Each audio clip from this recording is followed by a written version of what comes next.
கில்லி படத்துல ஒரு 3 கிளைமாக்ஸ் வச்சிருப்பாங்க. 3 கிளைமாக்ஸ் ஒரே படத்துல. த்ரிஷாவ காப்பாத்துறது, கபடி போட்டியில ஜெயிக்கிறது, வில்லன வீழ்த்துறது.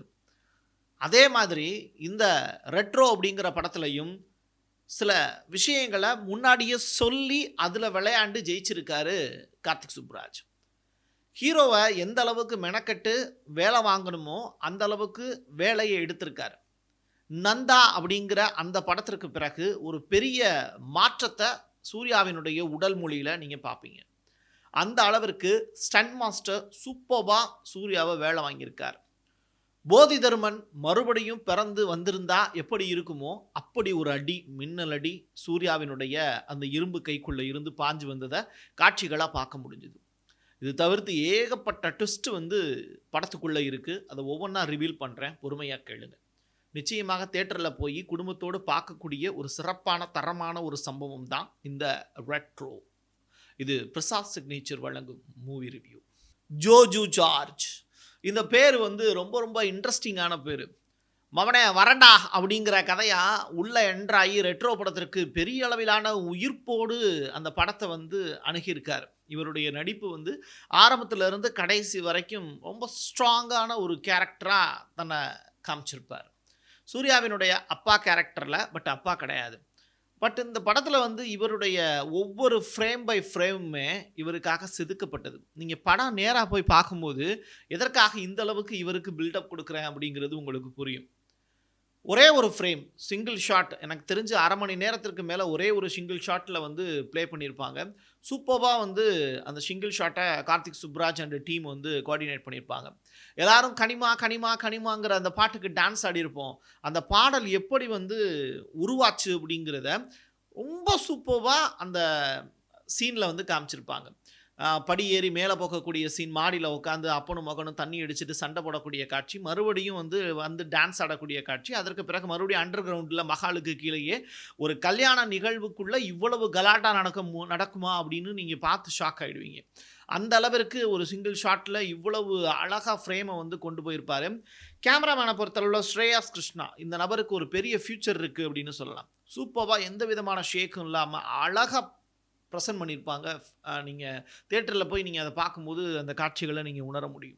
அடிமை மக்களை தன்னுடைய அடிமை மக்கள்னே தெரியாமல் அந்த குலத்தை சேர்ந்த ஒருத்தர் எப்படி வேற இடத்துல போய் இருந்து வளர்ந்து மறுபடியும் சிரிக்காமல் கொள்ளாமல் ஏன் இருக்காரு அப்படிங்கிறத சூப்பர்வா கார்த்திக் சுப்புராஜ் டெலிவரி பண்ணியிருப்பார்.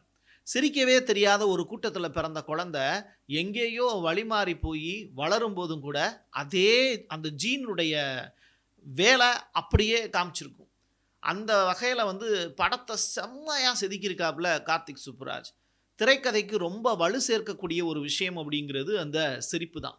ஒரு மனிதனுக்கு எப்படி சிரிப்பு மறந்து போச்சு, தன்னுடைய குழந்தைக்கும் அது அப்படியே எப்படி ஜீனில் கடத்தப்படுது அப்படிங்கிறத அந்த அடிமை மக்களில் ஒருத்தனாக பிறந்து காணாமல் போன சூர்யாவுக்கு ஒரு 28 வயசு வரைக்கும் அந்த நோய் தொற்றிக்கொண்டே இருப்பது அப்படிங்கிறது ரொம்ப ஆச்சரியமான விஷயம்தான். நீங்கள் அந்தமான் அப்படிங்கிற அந்த ஏரியாவுக்கு போனீங்க அப்படின்னா தெரியும். அங்கே சென்டினென்டல்னு சொல்லிட்டு ஒரு தீவு இருக்குது. அந்த தீவுக்குள்ளே இன்னமும் மக்கள் வாழ்ந்துக்கிட்டே இருக்காங்க, உலகத்தினுடைய எந்த விதமான தொடர்புமே இல்லாமல். அப்படி ஒரு தீவு, கருந்தீவு அப்படிங்கிற பேரில் இந்த படத்தில் ரெட்ரோங்கிற படத்தில் கார்த்திக் சுப்புராஜ் அறிமுகப்படுத்துகிறார். இந்த கருந்தீவுக்குள்ளே வாழக்கூடிய கூட்டம் ஆங்கிலேயர்களுக்கு அடிமையாக இருக்குது. அதற்கு பிறகு சுதந்திரம் அடைஞ்ச காலகட்டத்திற்கு பிறகு 1960லையும் சரி இன்னமும் சரி அவங்க அங்கே அடிமையாக இருக்காங்க அப்படின்னு.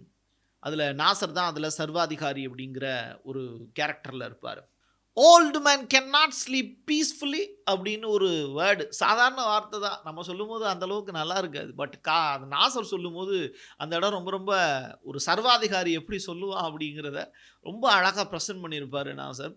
ஒரு ஒட்டுமொத்தமாக ஒரு கூட்டத்தையே அடிமைப்படுத்தி வச்சுருக்கக்கூடிய நாசர் கடைசியில் சாகும்போது கூட ஒரு அடிமை மக்கள் கிங்கை கொலை பண்ணுறதா அப்படின்னு சொல்லிட்டு தன்னைத்தானே சுட்டு கொல்லக்கூடிய காட்சி ஒரு சில விஷயங்களை நமக்கு ஞாபகப்படுத்துது. ஹிட்லருடைய மரணத்தை கூட எனக்கு நினைவுபடுத்துச்சு. அந்த இடத்துல சூர்யா பேசின டயலாக் சூப்பரான டயலாக்கு. உலகத்திலேயே உச்சபட்ச கோழைகள் யாருன்னா அது சர்வாதிகாரியாக தான் இருப்பீங்க போல, தன்னைத்தானே சுட்டு செத்து போறீங்களடா அப்படின்னு சொல்லிட்டு ஒரு சீன் கார்த்திக் சுப்புராஜ் வச்சுருப்பார். இந்த படத்துலையே எனக்கு ரொம்ப ரொம்ப பிடிச்ச ஒரு சீனு, பிடிச்ச டயலாக் அப்படிங்கிறது அதுதான். நீங்கள் இந்த படத்தை பார்க்கும்போது அதை உங்களால் ஃபீல் பண்ண முடிஞ்சுது அப்படின்னா நீங்களும் நானும் சகோதரனே. ஃபர்ஸ்ட் ஆஃப் செகண்ட் ஹாஃபை பொறுத்தளவில் ஃபர்ஸ்ட் ஹாஃப் வந்து ஒரே ஒரு விஷயத்தை மையப்படுத்தி அப்படியே கொஞ்சம் கொஞ்சமாக நகட்டிட்டு போகிறாங்க. கோல்டு ஃபிஷ் அப்படிங்கிற அந்த ஒரு கான்செப்டை மையமாக வச்சு அது கிடைக்கல அப்படின்னா இங்கே இருக்கக்கூடிய பிரகாஷ்ராஜுக்கும் சூர்யாவினுடைய அப்பாவான ஜோஜுவுக்கும் என்ன பிரச்சனை அப்படிங்கிறத காமிச்சிருப்பாங்க.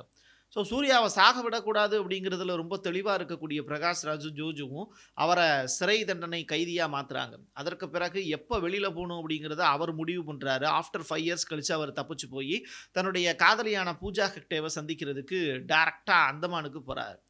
இதுக்கு இடப்பட்ட கேப்பில் வந்து பார்த்திங்கன்னா பூஜா ஹெக்டேக்கு என்ன நடக்குது, பூஜா ஹெக்டே எப்படி வந்து ஒரு தீவுக்குள்ளே போய் தன்னுடைய வாழ்க்கையை அப்படியே மெல்ல மெல்ல நகர்த்துறாங்க, அந்த இடத்துல அவங்க சந்திக்கக்கூடிய பிரச்சனை என்ன, இந்த மக்கள் சிரிக்காமல் இருக்காங்க, இவங்களை எப்படியாவது சிரிக்க வைக்கிறது தான் அவங்களுடைய வேலை அப்படிங்கிறத பதிவு பண்ணுறக்கூடிய காட்சிகள், இது எல்லாமே அப்படியே மெதுவாக அப்படின்னு நகருது.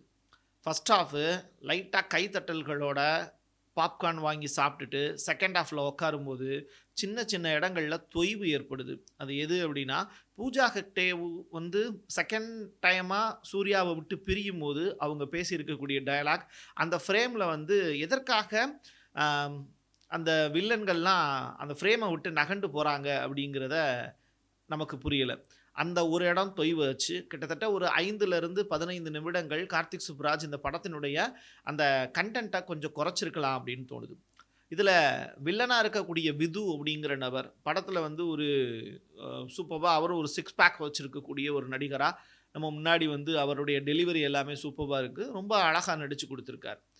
அவருடைய பார்ட்டில் வரக்கூடிய காட்சிகள் எல்லாமே ரொம்ப அருமையாக இருக்குது. குறிப்பாக வந்து முதலைகளை காப்பாற்றுவது போன்ற காட்சிகள் எல்லாமே ரொம்ப சூப்பராக இருக்குது. சேவ் crocodile அப்படிங்கிற வார்த்தை நம்மளை எப்படி வந்து இந்த உலகம் வந்து பார்க்குது, நம்மளை வச்சு இந்த மனிதர்களை வச்சு இன்னொரு மனிதர்கள் எப்படி பந்தயம் கட்டி சிரித்து சந்தோஷமாக இருக்காங்க அப்படிங்கிறது.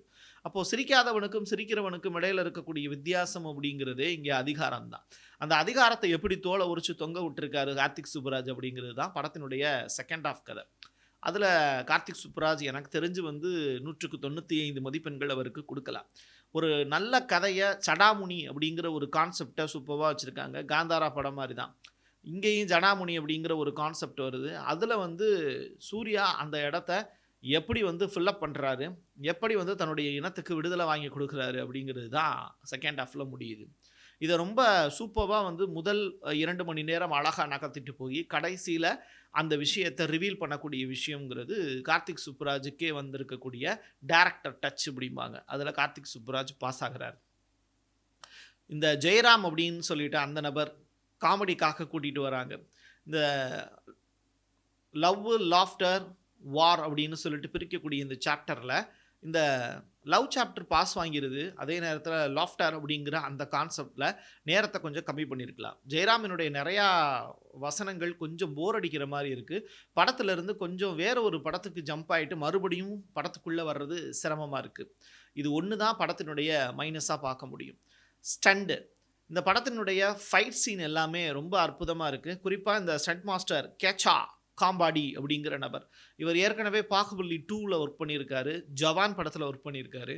அப்படிப்பட்ட ஸ்டண்ட் மாஸ்டர் சூர்யாவுக்கு வந்து வலது கையை மடக்கி இப்படி சுற்றி வச்சு ஒரு பஞ்ச் வந்து கொடுப்பாரு.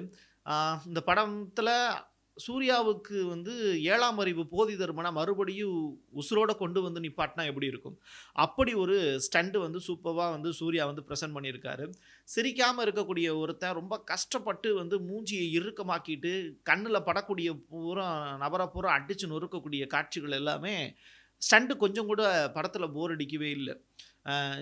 எதுக்காக சண்டை போடுறாங்க அப்படிங்கிறது அந்த இடத்துல வந்து சூப்பராக வந்து காமிச்சிருப்பாங்க. ஒவ்வொரு இடத்துலையுமே சூர்யா வந்து கத்தியை பிடிக்கக்கூடிய ஸ்டைலாகட்டும், 2 கம்பை வச்சு சண்டை போடக்கூடிய காட்சிகளாகட்டும், இது எல்லாமே வந்து ஹாலிவுட் படங்களுடைய டச் வந்து ஏகப்பட்டது இருக்குது. கேஜிஎஃப்பை வந்து தூக்கி சைடில் வச்சு இந்த சூர்யாவினுடைய ஃபைட்டை முன்னாடி கொண்டு வந்து வச்சோம் அப்படின்னா, சூர்யா பண்ணக்கூடிய ஃபைட்டுங்கிறது ரியலான ஒரு ஹீரோ நிச்சயமாக எதிரியை இப்படி அடிக்க முடியும், ஒரு 30 பேரை அடிக்க முடியும் அப்படிங்கிறத போதி தர்மனில் எப்படி நம்ம உண்மையிலேயே பார்த்து ரசிச்சோமோ, அதே மாதிரியான காட்சிகள் தான் சூர்யா நடிச்சிருக்காரு. ஸ்ரேயா ஒரே ஒரு பாட்டுக்கு மட்டும் வந்து போயிருக்காங்க. ரொம்ப காலத்திற்கு பிறகு ஸ்ரேயாவினுடைய தோற்றம் அப்படிங்கிறது ரொம்ப வந்து கவர்ச்சிகரமாக இல்ல. அதே நேரத்தில இந்த படத்துக்கு அது தேவையா அப்படின்னும் தெரியல. எல்லா படத்துலயும் வச்சிருக்கிற மாரி, இந்த படத்துலயும் வந்து பழைய பாடல்கள வந்து மறுபடியும் வந்து திரையில காண்பிச்சிருப்பாங்க. இது நிச்சயமாக மறுபடியும் காப்பிரைட்ஸ் இஷ்யூவ கிளப்புமா அப்படிங்கிறது தெரியல. போக போக தான் வந்து தெரியும். நிச்சயமாக ரெட்ரோ அப்படிங்கிற படம் குடும்பத்தோட போயி மகிழ்ச்சியா பார்க்க வேண்டிய படம். பூஜா ஹெக்டே நடிச்சாங்க அப்படின்னா, அது தோத்து போயிரும் அப்படின்னு சொல்லியிருக்கக்கூடிய அந்த பழைய லாஜிக் எல்லாமே உடைஞ்சு போயிருச்சு. பூஜா ஹெக்டே இதில சூப்பர்வா நடிச்சிருக்காங்க. ஒரு நல்ல குடும்ப குத்துவிளக்கா, ஒரு கன்னிமா பாட்டுக்கு மட்டும் டான்ஸ் ஆடக்கூடிய ஒரு நபரா ஃப்ரேம்ல காட்டாம, படம் முழுக்க பூஜா ஹெக்டேயினுடைய அவதாரம் அப்படிங்கிறது வெளுத்து வாங்கியிருக்கு. அவங்களுடைய நடிப்புக்கு தீனி போடக்கூடிய வகையில இந்த படம் வந்து நிச்சயமாக பூஜா ஹெக்டேவுக்கு தமிழ்ல மேலும் பல்வேறு கேரக்டர்கள், குணச்சித்திர கேரக்டர்கள்லாம் அடுத்தடுத்து கிடைப்பதற்கான வாய்ப்பு. அது ஒரு நல்ல ஒரு புக்கா இருக்கும். நிச்சயமாக பூஜா ஹெக்டேவுக்குன்னு சொல்லிட்டு தமிழ் சினிமாவுல ஒரு நல்ல புக்லெட் வந்து கண்டிப்பாக இருக்கும் அப்படிங்கிறத இந்த படத்தின் மூலியமா அவங்க மெய்ப்பிச்சு காண்பிச்சிருக்காங்க. ஒட்டுமொத்தமா பார்க்கும்போது, படத்துல பிளஸ் அப்படின்னு சொல்லி பார்க்கும்போது, 2 1/2 மணி நேரம் நல்லா போகுது. 15 நிமிடங்கள் நல்லா இல்ல. அந்த 15 நிமிடத்த கார்த்திக் சுப்புராஜ் எடிட்டிங்ல கட் பண்ணியிருக்கலாம். அத செய்யாத விட்டதனுடைய விளைவு கண்டிப்பாக ஒரு ரூ. 200 குடுக்குற இடத்துல ரூ. 180க்கு படத்துக்கு ஒர்த்தா குடுத்துருக்காங்க. கா கார்த்திக் சுப்புராஜுக்கு கைத்தட்டல்களோட நிறைவு செய்ய வேண்டிய தேவை இருக்கு. கடைசில படத்த பார்த்துட்டு வெளியில வரக்கூடிய எல்லாருக்குமே வந்து ரொம்ப ஒரு மகிழ்ச்சியான ஒரு தருணமா தான் இந்த நாட்கள் அமையும். அப்படி ஒரு கேரண்டிய பிரசாத் சிக்னேச்சர் நிச்சயமாக இந்த படத்திற்கு மார்க்கா குடுக்கும். 10க்கு எவ்வளவு அப்படின்னு சொல்லி பார்க்கும்போது 10க்கு 8 மார்க் இந்த படத்துக்கு நான் குடுப்பேன். என் கையெழுத்து என் மகளுக்கான அந்த உறவுகளே மீண்டும் ஒரு பதிவில் சந்திக்கலாம். நன்றி, வணக்கம். நீங்க நம்ம சேனலுக்கு விளம்பரம் கொடுக்க விருப்பப்பட்டீங்கன்னா 9444935924 இந்த நம்பருக்கு கான்டாக்ட் பண்ணுங்க.